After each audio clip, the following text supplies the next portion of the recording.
আমরা কি করব যদি আল্লাহ তাআলা আমাদেরকে এই জাতির খেদমতের বা সেবা করার সুযোগ দেন? আমাদের ১ নম্বর দায়িত্ব হবে এই দেশের ভাঙ্গাচোরা কোমর ভাঙ্গা শিক্ষা ব্যবস্থাকে ঠিক করা। এটা যেদিন ঠিক হবে, শিক্ষিত মানুষগুলা বের হয়ে আসবে। সে তার মা বাবা, তার সম্মানিত শিক্ষকবৃন্দ, সমাজের যারা মুরব্বিয়ানে কেরাম, তাদেরকে অবশ্যই সে সম্মান করবে। প্রত্যেকটা সমবয়সী এবং যারা তার অনুজ, তাদেরকে সে স্নেহ করবে। প্রত্যেকটা মানুষের ব্যাপারে তার মাঝে অ্যাকাউন্টেবিলিটি বা দায়বোধ থাকবে।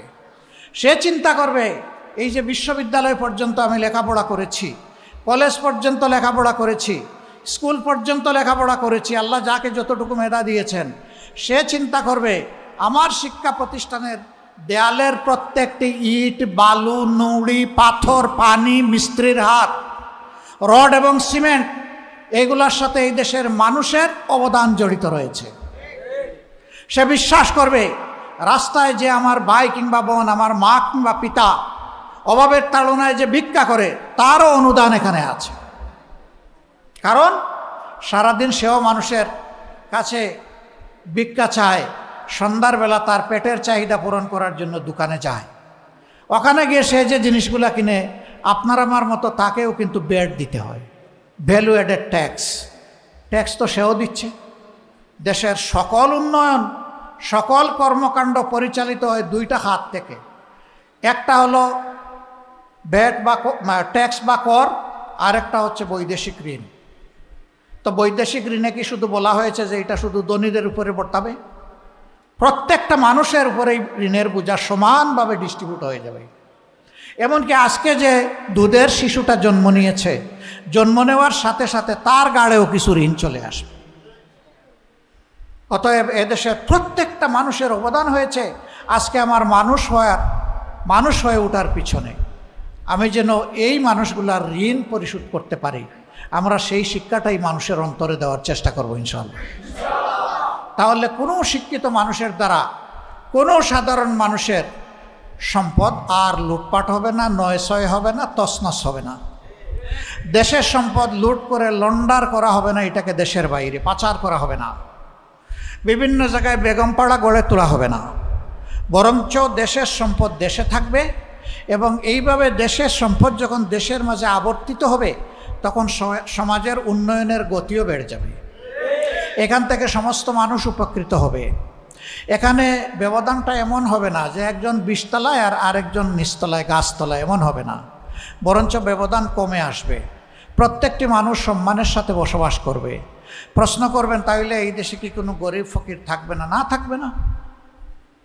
হযরতে ওমর ইবনুল খাত্তাব রাদিয়াল্লাহু তাআলা আনহু, প্রিয় নবীজির শাসনের পরে তিনি ছিলেন 3য় শাসক।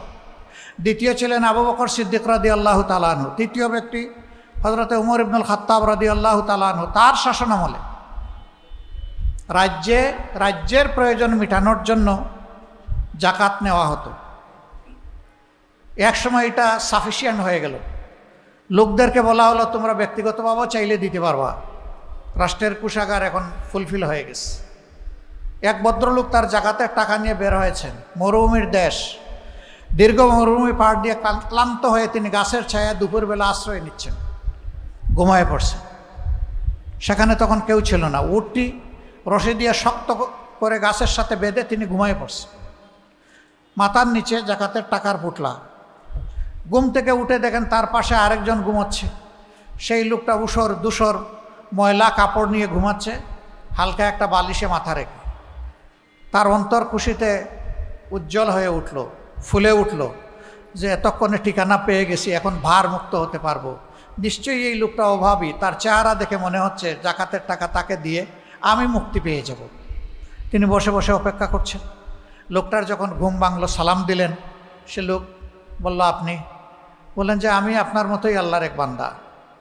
আল্লাহ বোধহয় আপনাকে আমার জন্য ফেরেশতা হিসাবে পাঠিয়েছেন। বুঝলাম না আপনি কি বলতেছেন। কয়, ভাই, আমি কিছু জাকাতের অর্থ নিয়ে কয়েকদিন ধরে ঘুরছি, কিন্তু কোনো ঠিকানা খুঁজে পাচ্ছি না। কারে দিব, কে নিবে? যারে বলি হেই নেয় না। এখন আপনাকে দেখে মনে হয়েছে আপনার হয়তো বা কিছু প্রয়োজন আছে, আল্লাহ এইভাবে আপনাকে দিয়ে আমাকে সাহায্য করছেন, আমাকে মুক্ত করবেন। কয়, ভাই, আপনার যে দশা, আমারটা আরও খারাপ। আমি তো 15 দিন ধরে ঘুরতেছি, এই জন্য আমার চেহারার এই অবস্থা। আমার পুটলায়ও জাকাতের টাকা। That was the scenario. কেন হয়েছিল? সেখানে সমাজে ন্যায় বিচার কায়েম হয়েছিল। ন্যায় বিচার কায়েম হওয়ার কারণে প্রত্যেকটা মানুষ তার অধিকার না চাইতেই পেয়েছিল। এইভাবে একটা সমৃদ্ধ সমাজ গড়ে উঠেছিল, যেই সমাজে যে যতটুকু সম্পদের মালিক ততটুকু নিয়ে সে সন্তুষ্ট ছিল, আরেকজনের সম্পদের দিকে সে দৃষ্টি দেয়নি। আমাদের আফসোস, আমি সবার কথা বলছি না, কিন্তু সাধারণ মানুষ, সমাজের অতি সাধারণ মানুষ সমাজের বড় ক্ষতি করে না ভাই। এমনকি সিসকাচুর যারা, তারাও কোনো বড় ক্ষতি করে না, ডাকাতরাও অত বড় ক্ষতি করে না। যত বড় ক্ষতি হয় একজন শিক্ষিত মানুষের দ্বারা।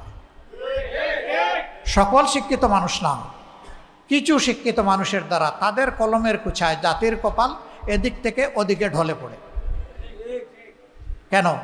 এটা ওই যে শিক্ষা ব্যবস্থা দুষ্ট হওয়ার কারণে।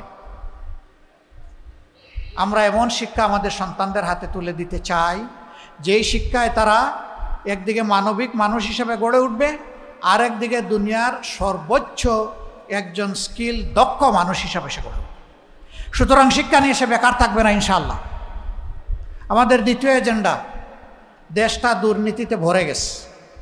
আমার ইচ্ছা হয় মাঝে মাঝে গাড়ি থেকে নেমে আমি আমার দোকানি ভাইদেরকে জিজ্ঞেস করি যে আমাদের দলের কেউ এখানে আপনাদের কাছে চান্দা চাইতে আসে কিনা। আমি দোকানের ভিতরে আড়ালে নিয়ে জিজ্ঞেস করি, আমাকে কানে কানে বলেন, কেউ শুনবে না। যদি ওই রকম কেউ থাকে তার নামটা শুধু আমাকে বলেন, বাকিটা আমাদের কাজ। আমার ইচ্ছা হয় আমি গিয়ে জিজ্ঞেস করব মানুষগুলোকে, সময়ের অভাবে পারি না। আমরা উন্মুক্ত আহ্বান দিয়ে রেখেছি, এরকম যদি কোনো দুর্বৃত্ত আমাদের নামে কেউ অপকর্ম করে, মেহরবানি করে আমাদেরকে জানাবেন। আমরা কথা দিচ্ছি, আপনি খুশি হয়ে যাবেন, এমন ব্যবস্থা আমরা নিব ইনশাআল্লাহ। সম্মানিত ভাইরা, এই দুর্নীতি কি শুধু চাঁদা? এই দুর্নীতি রাষ্ট্রের সকল পর্যায়ে। এই দুর্নীতির বিরুদ্ধে আমরা যুদ্ধ ঘোষণা করেছি। আমাদের এই লড়াই দুর্নীতি একেবারে মিনিমাম লেভেলে না আসা পর্যন্ত আমাদের লড়াই অব্যাহত থাকবে। কিন্তু আমাদের লড়াইয়ের উদ্দেশ্য মিনিমাম রাখাও নয়, নির্মূল করা। এটা আমরা জানি একদিনে হবে না। আমরা জানি কাদের বিরুদ্ধে এই লড়াই হবে। আমরা জানি আমাদের সামনে হিমালয় পর্বত দাঁড় করায় দেওয়া হবে, কিন্তু আমরা তাদেরকে সুসংবাদ দিয়ে বলতে চাই, কোনো হিমালয় পর্বত আমাদেরকে থামাতে পারবে না ইনশাআল্লাহ। আমাদের 3 নম্বর কাজ, এই সমাজে ইনশাআল্লাহ গরিব ধনী সকল ধর্মের মানুষ, নারী পুরুষ সবার জন্য আমরা ন্যায় বিচার বা সামাজিক সুবিচার নিশ্চিত করতে চাই। এবং এইটা আল্লাহ তাআলার ইনসাফের বিধানের ভিত্তিতে। এই জন্য আমাদের প্রতীকটাও দাড়িপাল্লা।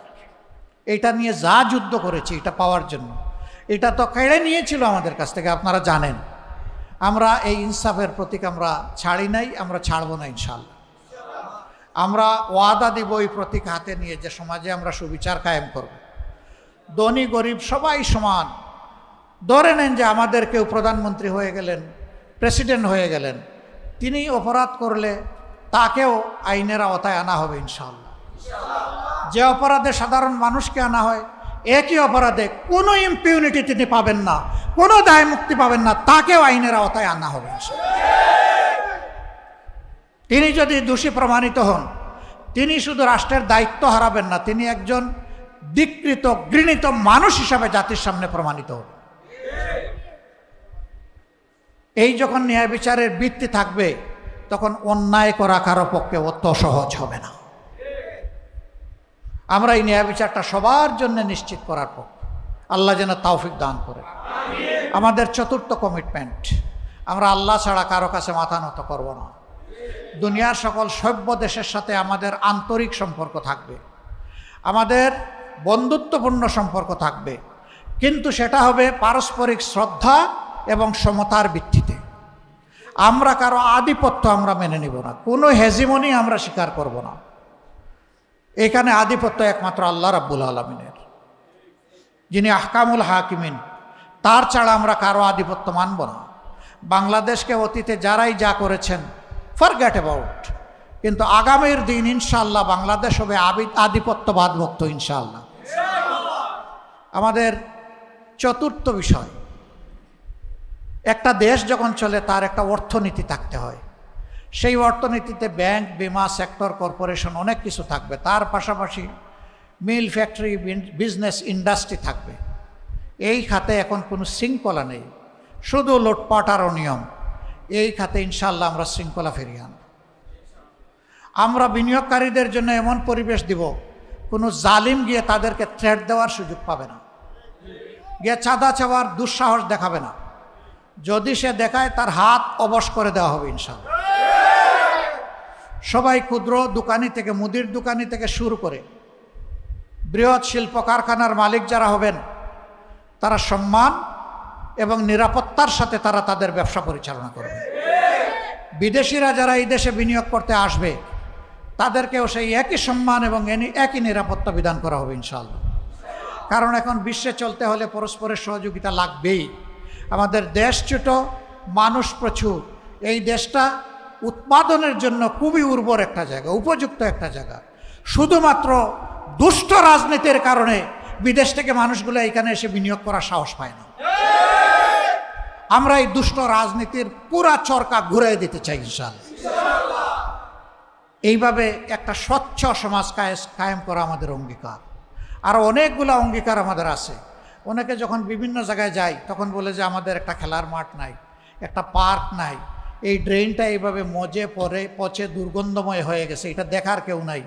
সড়ক ভেঙে টুকরা টুকরা হয়ে আছে, এটা রিপেয়ার করার কেউ নাই। আপনারা মেহরবানি করে একটু দেখবেন। কিসের মেহরবানি রে ভাই? আপনার মূল্যবান ভোটের আমানত যে নিবে, যে কবুল করবে, এটা মেহরবানির ব্যাপার নয়, এটা তার চৌকিদারের ব্যাপার। এ দায়িত্ব তাকে পালন করতে হবে। এই দায়িত্ব পালন করার মানসিকতা যার নাই, জনগণের ভোট চাওয়ার অধিকার তার নাই। মেহরবানি কেন? এটা আপনার ডিউটি। আপনি কোনো চাকরিতে যখন নিয়োজিত হন, 8 ঘন্টা আপনাকে যেভাবে ডিউটি করতে হয়, জনগণের ভোট পেয়ে আপনি জনপ্রতিনিধি নিয়োজিত হয়েছেন, আপনাকে ঠিক সেইভাবেই ডিউটি করতে হবে।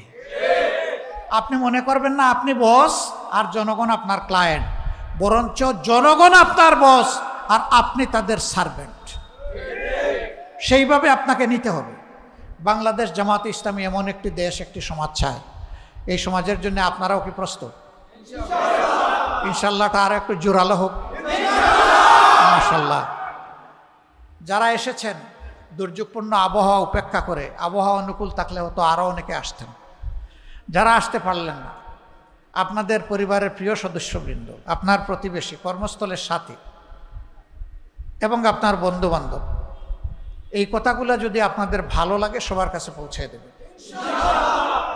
এই কাজের জন্য আল্লাহ যদি আমাদেরকে মনোনীত করেন, আমরা আল্লাহ তাআলার কাছে কৃতজ্ঞ থাকবো, আপনাদের কাছেও কৃতজ্ঞ থাকবো। যদি আল্লাহ এই পর্যায়ে আমাদেরকে দায়িত্ব না দেন, আমরা মনে করব আমাদের বিরাট ঘাটতি আছে, ওইটা আগে পুষাতে হবে। আল্লাহ হয়তো আমাদেরকে ঘাটতি সহ এই দায়িত্ব দিতে চান না। তবে বাংলাদেশের মানুষ বড় অতিষ্ঠ।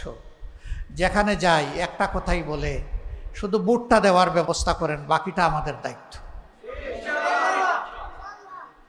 এই বুটের সেন্টারগুলা শক্তভাবে গার্ড দিতে হবে। আমরা চাই বুটটা নিরপেক্ষ হোক, সুষ্ঠু হোক। সেই বুটে যেই পাশ করবে আমরা তাকে অভিনন্দন জানাবো। কিন্তু আমরা 3 বার ভোট দিতে পারি নাই, এবার 4র্থবার কেউ যদি আমাদের ভোট ডাকাতি করতে আসে, আমাদেরকে তৈরি থাকতে হবে ওই ডাকাতের হাত ভেঙে দেওয়ার, যেন দুঃসাহস না করে আমার ভোটে হাত দেওয়ার। তার ভোট সে দিবে, আমার ভোটটা আমি দেব। তার পছন্দ মতো সে তার প্রার্থীকে ভোট দেবে, আমার পছন্দ মতো আমি আমার প্রার্থীকে ভোট দেব। এরপরে জনগণের ভোটে যে নির্বাচিত হবে সে আবার আমাদের সবার নেতা, সবার দায়িত্বশীল, সবার চকিদার, সবার পাহারাদার। এর বাইরে আমরা কোনো কিছু মানব না। এই শক্তি ওই শক্তির হুমকি ধমকি এগুলো ভাই আমরা পরোয়া করি না। কারণ আমরা পরোয়া করি আল্লাহ তাআলাকে। আমাদের নেতৃবৃন্দ ফাঁসির রশিতে গিয়েছেন, কিন্তু মুখের হাসি দূর হয় নাই, হাসতে হাসতে গিয়েছেন। এই যারা হাসতে হাসতে ফাঁসির রশি গলায় নিতে পারেন, তাদের সহকর্মীদেরকে ভয় দেখানো উচিত না ভাই। ওই ভয় আমরা পাত্তাই দেই না ভাই। আমরা শুধু আল্লাহ তাআলাকে ভয় করি ভাই, গোপনেও ভয় করি, প্রকাশ্যেও ভয় করি। আল্লাহ আমাদের সঙ্গী হন। আপনাদের প্রতি আবারও কৃতজ্ঞতা। কষ্ট করে এসেছেন। আল্লাহ তাআলা আপনাদের হায়াতে, সেহাতে, ইজ্জতে, রিজেকে, ইলমে, আমলে অফুরন্ত জাযাকা দান করুন। আমার সাংবাদিক ভাইয়েরা এখানে এসেছেন, তারা অক্লান্ত পরিশ্রম করেন, আমাদের কথাগুলো জনগণের কাছে পৌঁছে দেন। আমরা তাদের কাছেও কৃতজ্ঞ। ভাই, আপনাদেরকেও লাগবে। একটা সোনালী সমাজ নির্মাণে সমাজের আয়নাকে বাদ দিয়ে, বিবেককে বাদ দিয়ে হবে না ভাই। আমরা একাট্টা হয়ে যাব কল্যাণের পক্ষে, সত্যের পক্ষে, ন্যায়ের পক্ষে। সেই ন্যায়ের বাণী নিয়ে যেই আসবে, তবে ন্যায়ের বাণীর সাথে আমি তার চরিত্রটাও মিলাইয়া দেখব।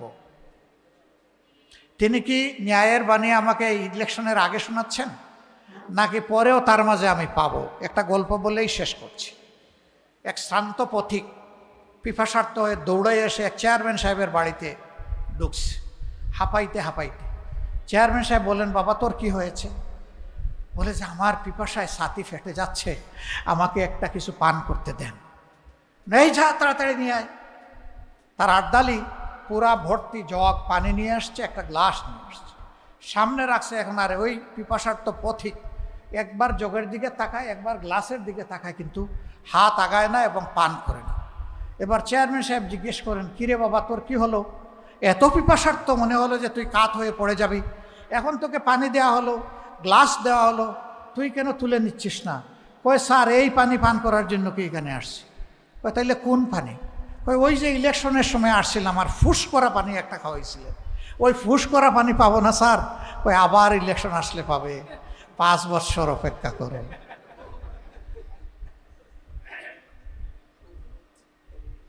আমরা ওই ফোস করা পানি এখনো খেতে চাই না, তখনও খেতে চাই না। 12 মাস প্রতিদিন 365 দিন যেই পানি পাওয়া যাবে সেই পানি সমানভাবে ভাগ করে খাবো ইনশাআল্লাহ। আপনাদের সবাইকে মোবারকবাদ। আসসালামু আলাইকুম ওয়া রাহমাতুল্লাহ।